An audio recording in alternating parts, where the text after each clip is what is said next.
বাংলাদেশ থেকে বাড়ি ফিরছে ভারতীয় ছাত্ররা। বীরভূমে ফিরলেন তামান্না। পরিবার ছিল আতঙ্কিত, চিন্তিত। বাংলাদেশ থেকে বাড়ি ফিরলেন বীরভূমের তামান্না পারভিন। বাংলাদেশের সরকারি চাকরিতে সংরক্ষণ ব্যবস্থার সংরক্ষণের দাবিতে আন্দোলনের ফলে অগ্নিগর্ভ পরিস্থিতির জন্য বাড়ি ফিরে এলেন তামান্না। এখনও আটকে মুরারই গ্রামে ডাক্তারি ছাত্রী সুমনা সুলতানা। তিনি বাংলাদেশের কিশোরগঞ্জের প্রেসিডেন্ট আব্দুল হামিদ মেডিকেল কলেজের চতুর্থ বর্ষের পড়ুয়া। বেশ কয়েকদিন ধরে বাংলাদেশে আন্দোলন চলছে, শতাধিক প্রাণ গিয়েছে, দেশ জুড়ে সেনা নেমেছে, ঘোষিত হয়েছে কারফিউ। তারপরেও অশান্তি থামেনি। যদিও রবিবার বাংলাদেশের সুপ্রিম কোর্ট সংরক্ষণের সংস্কারের পক্ষে রায় দিয়েছেন। কিভাবে সেই সংরক্ষণ হবে তারও রূপরেখা তৈরি করে দিয়েছেন সেই দেশের সর্বোচ্চ আদালত। রায়ে বলা হয়েছে, সরকারি চাকরির ক্ষেত্রে শুধু 7% আসন সংরক্ষিত থাকবে, বাকি 93% আসনের নিয়োগ হবে মেধার ভিত্তিতে। পাশাপাশি আন্দোলনকারী ছাত্রছাত্রীদের শিক্ষা প্রতিষ্ঠানে ফিরে যেতে বলেছেন আদালত। তামান্না কাঞ্চনজঙ্ঘা এক্সপ্রেস বীরভূমের রামপুরহাট স্টেশনে নামেন। তিনি আমাদের জানান, ওই ভয়াবহ পরিস্থিতি কাটিয়ে নিজের বাড়ি ফিরতে পেরে অনেকটাই খুশি সে। পড়াশোনার সূত্রে সে বাংলাদেশের কুমিল্লা গ্রামের ময়নামতি মেডিকেল কলেজে থাকতেন। সেখান থেকে কলেজ কর্তৃপক্ষের সহযোগিতায় আগরতলা বর্ডার পার করে গতকাল কাঞ্চনজঙ্ঘা এক্সপ্রেসে চাপেন, আর তারপরই আজকে তিনি বীরভূমের রামপুরহাটে ফেরেন। তিনি আমাদের আরও জানান, বাংলাদেশ সরকার বাড়ি ফিরতে বলেন বলে তারা বাড়ি ফিরে গিয়েছেন। তবে আগামী দিনে কলেজ খুললে আবার তারা বাংলাদেশ ফিরে যাবেন পড়াশোনার জন্য। অবশ্যই ভালো লাগছে। বাড়ি ফিরে আমি একটা রেহাই পাচ্ছি, যে নিঃশ্বাস একটা, যে হ্যাঁ আমি আমার নিজের দেশে আছি, ওই সব থেকে দূরে, ওই সব ঝামেলা থেকে দূরে। অবশ্যই ভালো লাগছে। পরিস্থিতি বলতে মানে আমার চোখে দেখা পরিস্থিতি আমাদের নেই, কারণ কি আমাদেরকে যেহেতু বেরোতে একদমই মানা করা হয়েছিল।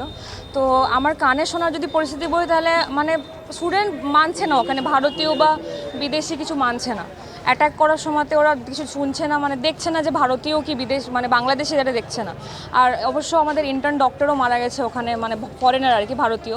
তো এইটার জন্য আমাদেরকে যত তাড়াতাড়ি সম্ভব বাংলাদেশ মানে ছেড়ে চলে যাওয়ার জন্য বলে, যাদের আমরা আজকে এখানে আছি আর কি।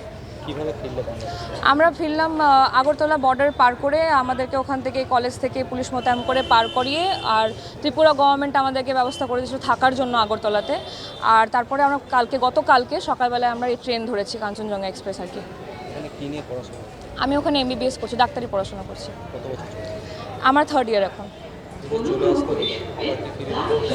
অবশ্যই ফিরে যেতে হবে। এত টাকার ইনভেস্টমেন্ট, আমাদের তো শুধু পড়াশোনা নয়, আমাদের বাবা মা রক্ত ঘাম করে ওখানে টাকার ফিজ দিয়েছে। এবার যদি আমরা না যাই, আমরা এই ফিজ কোনোদিনও ফেরত পাবো না। তো যদি সিচুয়েশান ঠিক হোক আর না হোক, আমাদেরকে ফেরত যেতেই হবে। কলেজ খুললে আমাদেরকে যেতেই হবে পড়াশোনার জন্য। ওখানকার সরকার আমাদের ভারতীয়দের জন্য আমার মনে হয় না কোনো সাহায্য আমি পাইনি, তো বাকি আমার জানা নেই। কিন্তু আমাদের ওই ইন্ডিয়ান যে হাই কমিশন আছে, উনি আমাদের মানে ফরেন স্টুডেন্টসদেরকে বেরোনোর ব্যবস্থা করে দিয়েছিলেন শেষের দিনে আর কি, বাস এতটুকুই। না, আমরা অনেক চেষ্টা করেছি রাজ্য সরকারের কাছ থেকে সাহায্য নেওয়ার, যে আমাদেরকে ট্রেনে, এই যে আমরা এত মেয়ে স্টুডেন্ট ছিলাম, আমরা জেনারেল বগিতে চেপে এসেছি। আমাদেরকে জেনারেল বগিতে চেপে অন্তত আমাদেরকে একটা সেফটি দিতে পারতো, আমাদেরকে একটা রিজার্ভেশন কামরায় চাপতে দিতে পারতো। একটা সিট চেয়েছিলাম, 18-20 জন ছিলাম আমরা, কিন্তু আমাদেরকে কোনো রকমভাবে সিট দেওয়া হয়নি। আমরা জেনারেলে কোনো রকম চেপে এসেছি, খুব বাজে অবস্থায়। আতঙ্কের মধ্যে প্রায় 1 সপ্তাহের ওপর। আমার নাম তামান্না পারভিন। বলছি, এই যে মেয়ে ফিরে এলো বাংলাদেশ থেকে, কেমন লাগছে? খুব ভালো লাগছে। কতটা আতঙ্ক ছিলেন? একদম কতটা আতঙ্কে ছিলেন? আতঙ্কে ছিলাম, প্রচণ্ড আতঙ্কে ছিলাম।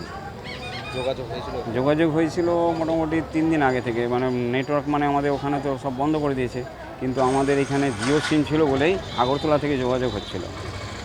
আগরতলা টাওয়ার কাজ করছিল। কী করতেন? হ্যাঁ, মেয়ে ওখানে কী করতেন? মেয়ে পড়াশোনা করে MBBS। এই যে 3 বছর পর ফিরে আসতে, মানে 3rd ইয়ার কমপ্লিট করে ফিরে আসতে হবে, আবার হ্যাঁ, যেতে হয়, তাহলে কি পাঠাবেন? যদি পরিস্থিতি ভালো থাকে তাহলে চেষ্টা করবো পাঠাবার।